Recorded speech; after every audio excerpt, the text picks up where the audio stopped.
చందమామ కథ. పట్నం గాలి. తిమ్మయ్య బాగా జరుగుబాటున్నవాడు. అతడికి పంట పొలాలతో పాటు కొబ్బరి, మామిడి మొదలైన తోటలు కూడా ఉన్నాయి.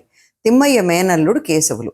10 ఏళ్ల వయసులోనే తల్లిదండ్రులు ఇద్దరినీ పోగొట్టుకుని తిమ్మయ్య ఆదరణలో పెరుగుతూ వచ్చాడు. తిమ్మయ్య వారం వారం కూరగాయలు, ఆకుకూరలు, పళ్ళు ఎడ్ల బండిలో వేసుకుని సంతకి తీసుకెళ్లి అమ్ముతూ కేశవుడిని కూడా వెంట తీసుకెళ్లేవాడు. బండిలో ఉన్న కేశవుడు ఏ పండో కాయో నోట్లో వేసుకుంటే తిమ్మయ్య ఏమీ అనేవాడు కాదు. పైపెచ్చు ఇంకా 2 తినమనేవాడు. కానీ పట్నం పొలిమేర చేరుకున్నాక అంతలోనే అతని ధోరణి మారిపోయేది. పనికిరాని పిందెను ముట్టుకున్నా కసురుకుని దాన్ని అమ్మితే 4 పైసలైనా వస్తాయి, తింటే ఏమొస్తుంది అనేవాడు. మళ్ళీ తిరుగు ప్రయాణంలో పట్నం పొలిమేర దాటగానే మామూలు మనిషి అయ్యేవాడు. కేశవుడు పెద్దయ్యాక తిమ్మయ్య తన కూతురినిచ్చి పెళ్లి చేసి, ఒరే కేశవ, నిన్నొక ఇంటివాణ్ణి చేశాను. ఇక నీకు పిల్లా జల్లా పుట్టుకొస్తారు. వాళ్ళ కోసం నువ్వు దండిగా డబ్బు సంపాదించాలి కదా. పల్లెలో ఏముంది, పట్నంలో అయితే 2 చేతులా ఆర్జించవచ్చు. కావలసిన డబ్బు పట్టుకెళ్ళి పట్నంలో ఏదైనా వ్యాపారం మొదలెట్టు అన్నాడు.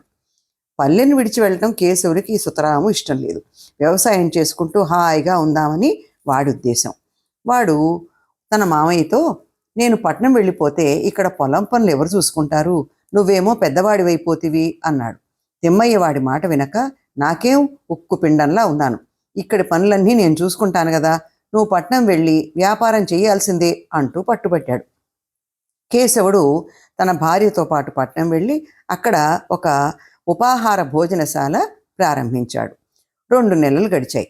అన్ని పనులు తానే చూసుకోవటంతో ఊపిరి సలపకుండా ఉన్న తిమ్మయ్య ఎలాగో వీలు చేసుకుని పట్నం బయలుదేరి ముందు అల్లుడి వ్యాపారం చూసి తర్వాత కూతురు కాపురం చూద్దామని అనుకున్నాడు. భోజనశాలలో ఉన్న కేశవుడు తిమ్మయ్యను వీధి చివరనే చూశాడు.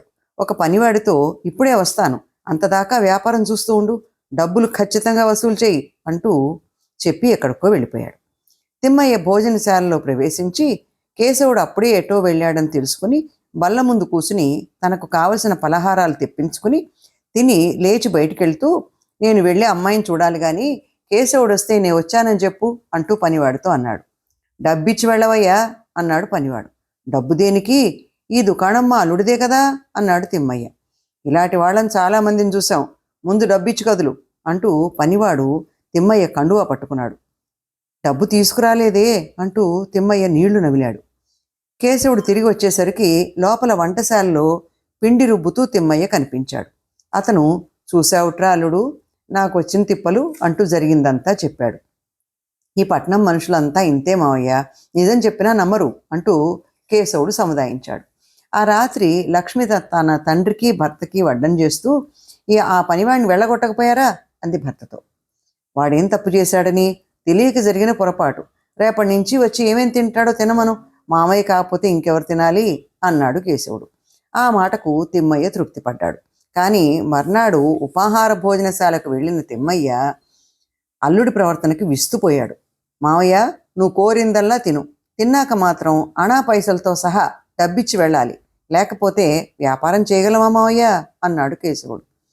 ఆ రాత్రి కేశవుడు ఇంటికి వెళ్ళాక, ఎటూ మీరు పెట్టరు, నేనే పిండి వంటలు చేసి మా నాన్నకు పెడతాను అంది లక్ష్మి. అది విని కేశవుడు, ఏమిటేమిటి, పిండి వంటలు చేసి పెడతావా, చిచి, పట్నం వచ్చాక ఇల్లు తెప్ప తిరణాలైపోయింది, వచ్చేవాళ్ళు పోయేవాళ్ళు దోచుకు తినేస్తున్నారు, మామయ్య సంగతి వేరే అనుకో, అయినా పిండి వంటలు చేసి తినేస్తే ఏమొస్తుంది, అమ్ముకుంటే 4 డబ్బులు వస్తాయి, దండక ఖర్చులు మామయ్యకి ఇష్టం లేసుమా అంటూ మండిపడ్డాడు. భోజనాలు చేసిన తర్వాత తిమ్మయ్య, అల్లుడు, నీ వరస నాకేమీ నచ్చలేదురా అన్నాడు. ఏం చేయమంటావు మావయ్య, ఈ పట్నం గాలి అటువంటిది, నీకు తెలియందేముంది, చిన్నప్పుడు నువ్వు అంతే కదా, అడిగింది లేదనకుండా ఇచ్చి పెంచావు నన్ను, కానీ సంతలో కుళ్ళిపోయిన కాయనైనా తాకనిచ్చేవాడివి కాదు, నేను ముందే చెప్పాను, పట్నం వద్దు, పల్లెలోనే ఉంటానని, నువ్వు విన్నావా అంటూ నిట్టూర్చాడు కేశవుడు. తిమ్మయ్య ఆ రాత్రంతా ఆలోచించి తెల్లవారి గ్రామానికి బయలుదేరుతూ, కేశవుడు, మనకి వ్యాపారాలు పట్నవాసాలు వద్దు కానీ వ్యాపారం ఎవరికైనా అమ్మేసి మీరు ఇంటికి వచ్చేయండి అన్నాడు. ఆ మాటే వరప్రసాదం అనుకున్న కేశవుడు వారం తిరగకుండానే పెళ్ళాన్ని వెంట పెట్టుకుని పల్లెకు చేరుకున్నాడు. కథ సమాప్తం. మరో మంచి కథతో మళ్ళీ కలుద్దాం.